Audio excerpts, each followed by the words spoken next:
Alrighty, I'm Larry and I'm with Under the Bridge Flies, and I'm going to show you how to tie a Beldar rubber leg bugger.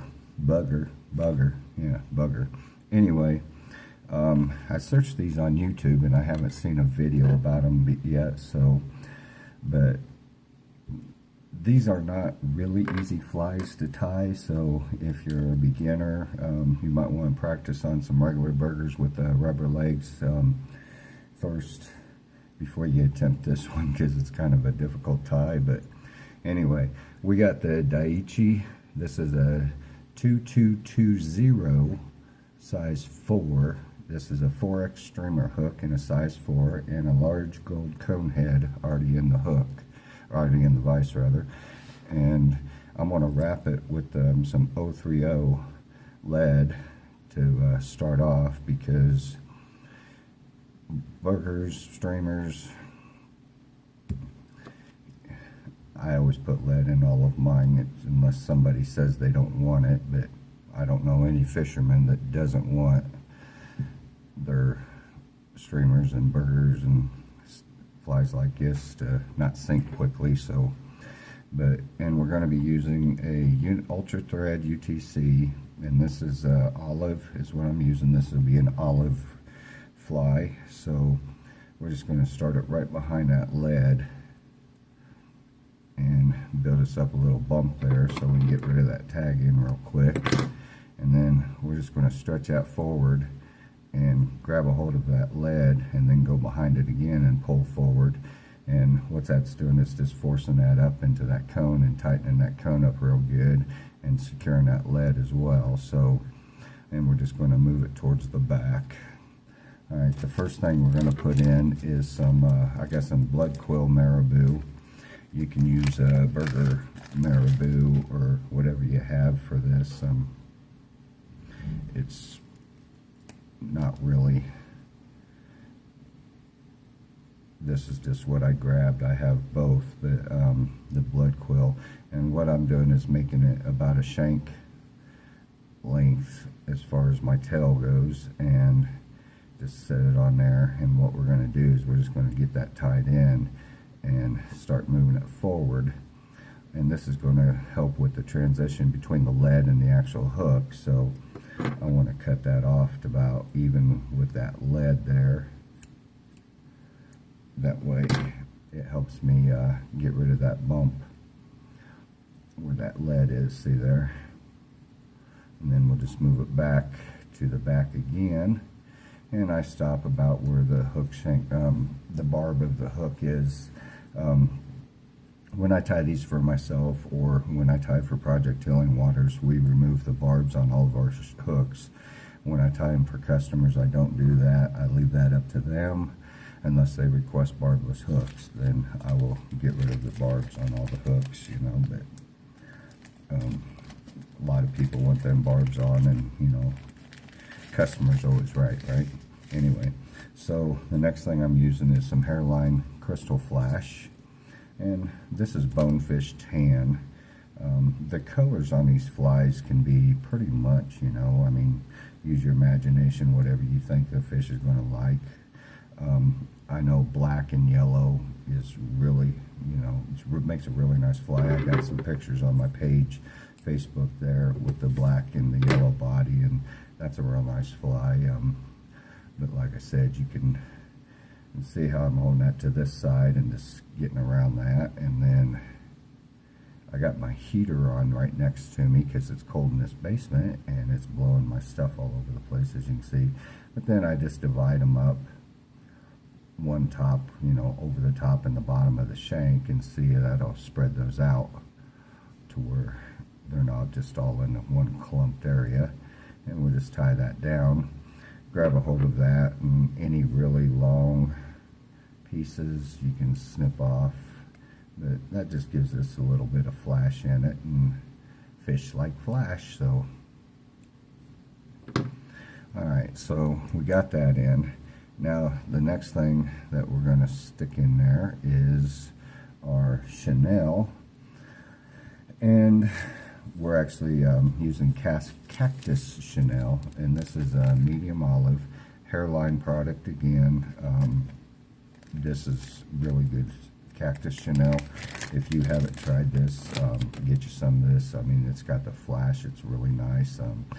And the amount you get, you know, compared to generic and everything, hairline, you get a lot more. You know, it might be a couple cents more than eBay, but man, the materials are well worth it, you know. So alright, so then we're going to put in some mallard flanks, and on this fly I'm using Wapsi mallard flanks, and these here are actually wood duck color.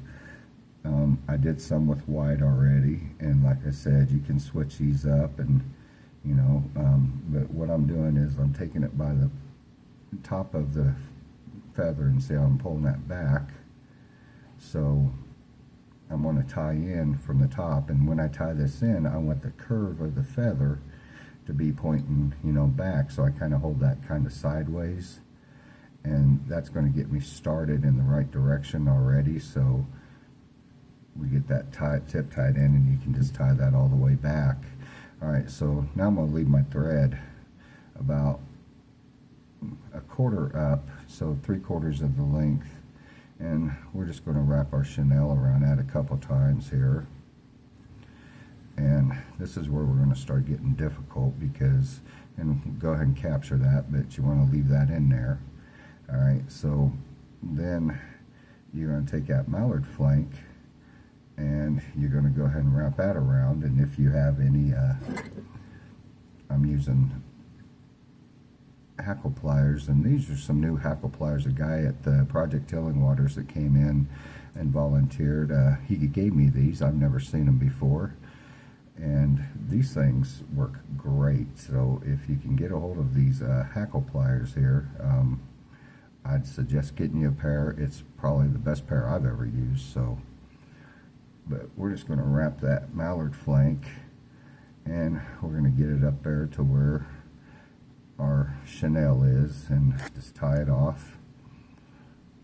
And you can't really tell it's splaying very good right now, but it will here in a minute. Clip off your excess there, and go ahead and get that tied in, you know, halfway decent there. And this is where you're going to put your first set of legs in. So then you can brush that mallard flank out and see how that's going to come out a lot better now. So if you don't, you know, you can grab a toothbrush and just make sure you put it back in the bathroom for your wife when you're done with it. Love that. Alright, so now we're going to tie in our first set of rubber legs, and what I'm using on these is I got some chart legs, and these I actually do buy on eBay, some of these. This is silver and chart legs, but these packs for, oh gosh, they're $4 or $5 for a pack, but they sell them as bass, and I mean, I've already used half of these, and they're, you know, like $4 or $5 for a pack of these, and you get a lot of silly legs in them, and that's all they are, is just basically silly legs. So you might want to check that out as far as that goes. Otherwise, I use Wapsi silly legs. If they don't have the color that I'm looking for, then, but I always check eBay for these legs because it's a great deal. And so you see what I'm doing here is I wrapped my silly leg around my thread, and see how that's hanging there. And then if you just take your thread and hold it kind of tight, you can position that leg wherever you want to, and just go around twice and see it just stays there for you. So now I might have cut these a little bit short, but we'll have to see here once I do this and go around this side. And then you're just going to fold those back, and you're going to just kind of point them down a little bit when you do that, and go around that, And see, this side held, that side didn't. I didn't quite get a hold of it there. There we go. But yeah, that'll be okay because they're protruding past the mallard flank. So now the next thing is another set of silly legs, and this time I'm using actually the Wapsie silly legs, and these are chart barred nymph silly legs, so they're smaller diameter, and they're really, as you can see, these things really move a lot. So we just grab one of these, and you can put as many legs in this thing as you want, you know. So we're gonna just basically fold this thing in half and give it a little snip right there, that way. And we're going to do the same thing, except for we're going to position these just a little bit behind those, and just in a little bit different area. That way we don't have them on top of each other. And then we're going to do the same thing on this side. Like I said, this fly is, you know, kind of time consuming, so this video is going to take forever to upload, I'm sure. And we're going to do the same thing on this side and get that in there. And just go around it twice. Then grab your, go ahead, and if you want to trim those up to get the separated. Now when you're, there you go, see how that separated those in there. Alright, so now we're just going to grab a hold of those and do the same thing and just go around a couple times. And it's kind of a pain in the butt, you know, messing with the chenille in front too, but if you have one of those parachutes. Alright, so now we got that in, so now we're going to just go ahead and continue with our chenille, just a wrap there just to cover that up, and we're going to grab it again, and that's where we're going to put in our next piece of mallard flank. And again, we're just going to trim out the top and grab it by the point on the top, and once you get that folded down to where you want it, lick your finger a little bit and that'll help hold that back. And then we're just going to go ahead and tie that in. Same way, we want it to we want the curve pointing towards the back, so, and then just go ahead and wrap that forward, leave that hang, and now we're just going to go ahead and go on with our chenille, and going to wrap that back to about almost a quarter, leave, you know, to where, and then again we're going to wrap our feather. So we grab it with our hackle pliers here, and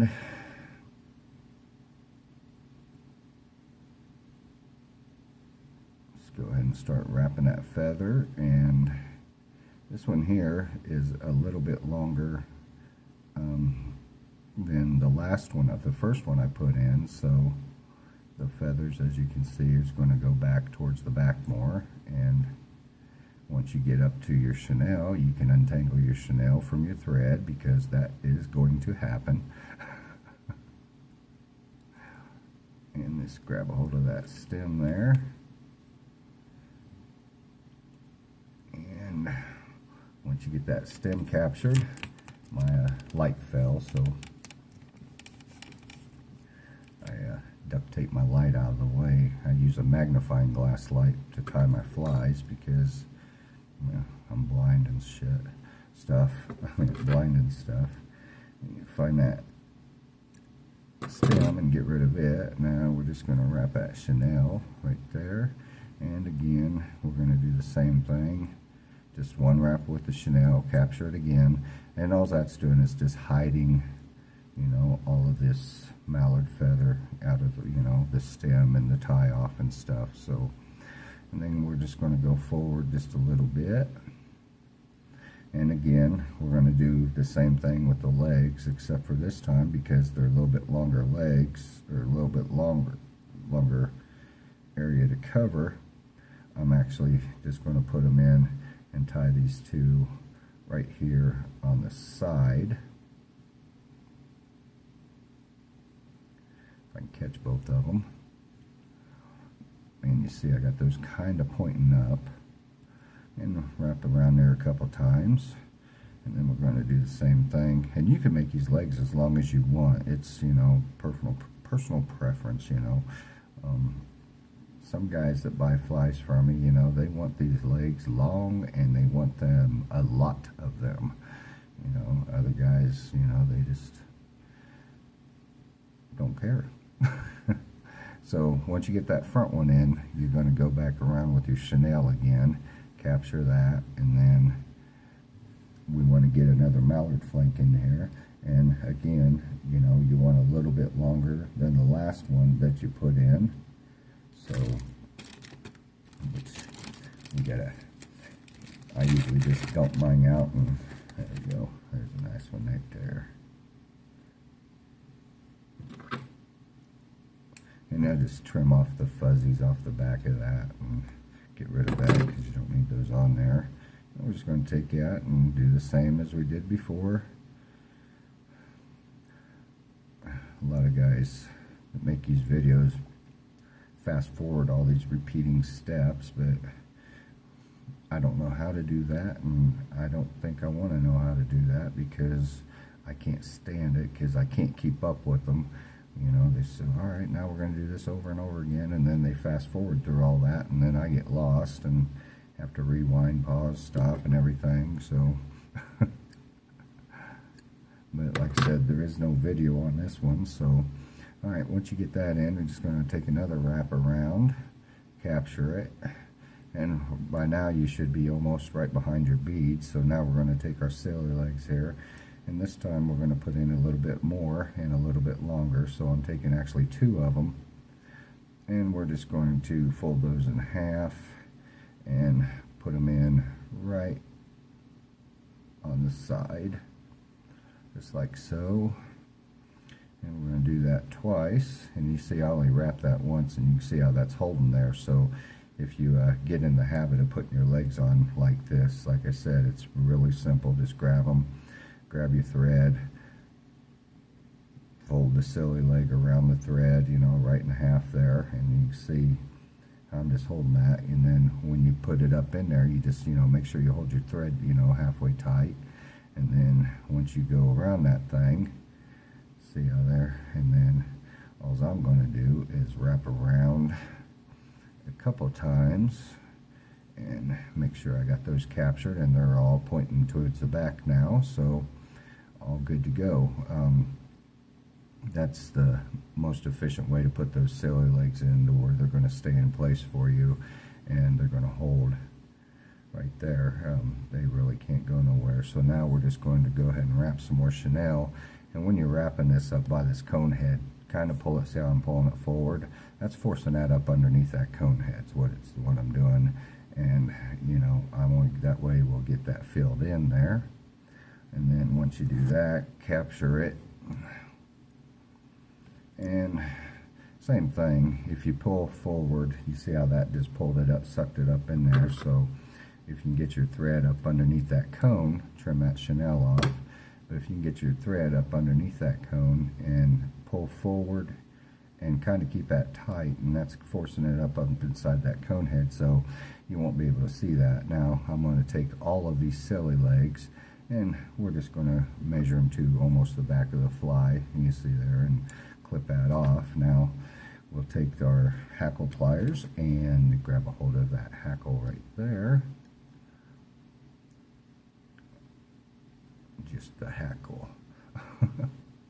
And we'll just start wrapping that around and getting this thing pretty much finished off. And we really want to get those pointing backwards, so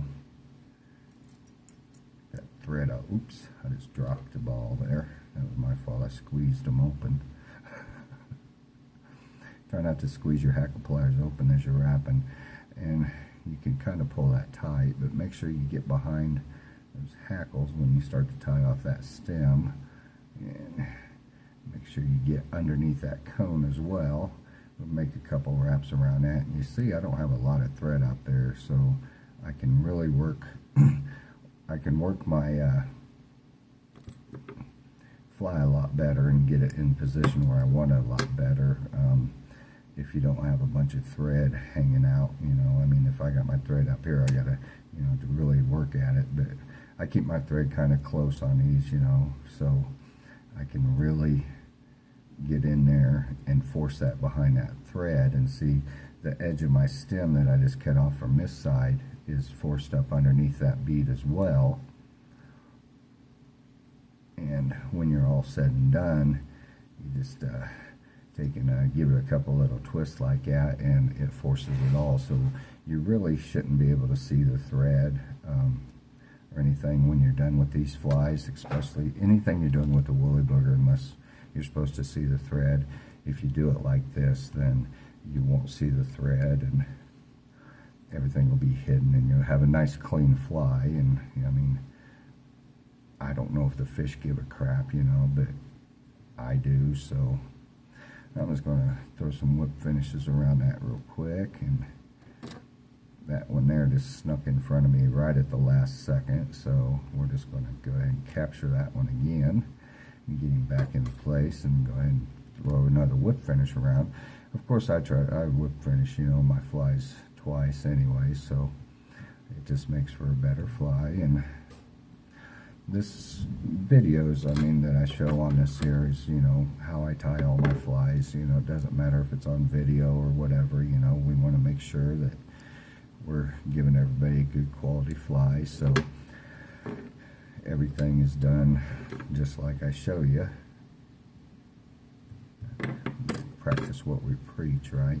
Now, if you want to, you can take your little needle and throw you in some Zappa-Gappa, you know, down in there if you want to, but with the double whip finish, and, you know, if it's snuck up inside that cone like it should be, then you really don't need that. But if you don't, if you got thread showing on the outside of your cone, go ahead and drop a couple, you know, drops of super glue or Zappa-Gap or something in there. That's going to keep that thing from, you know, anything hitting that thread and, you know, it tearing it apart. But this here is the Beldar rubber leg burger.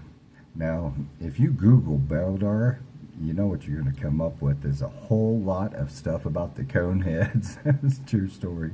So anyway, hopefully everybody likes this video. This is a really nice fly. I think it's going to catch a lot of fish.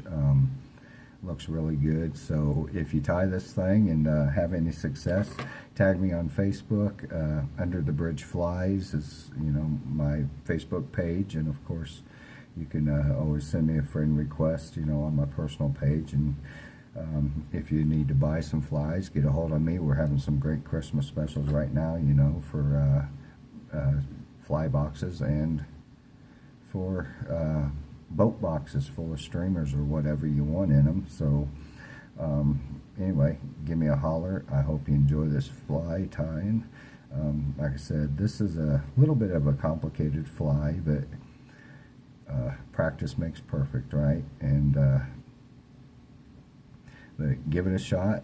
If you get some tied up, tag me on Facebook, let me see them. I really like to see what you guys are doing out there, so let me know. Anyway, we're going to do another video today, so we're going to get out of here, and hope you enjoy my videos. Hope you continue watching. Thank you.